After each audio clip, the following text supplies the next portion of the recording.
High, জীবনের ছোটোমোটো কিছু গল্প।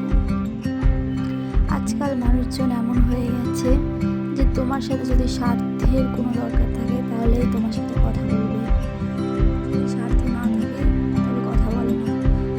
ব্যবহারও সেরকমই হয়ে যায়। বিশেষ করে যদি টাকা থাকে, তাহলে টাকা যদি থাকে তাহলে তোমার সাথে সবার ভালো ব্যবহার আছে, আচরণ আছে। আজকাল কেউ কাউকে ভালো চোখে দেখে না।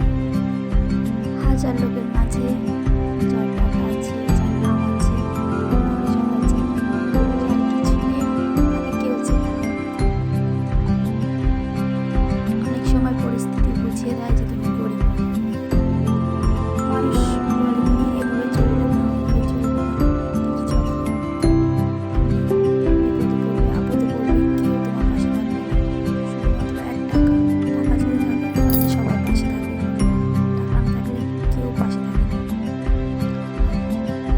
তারপরে বাদ দাও।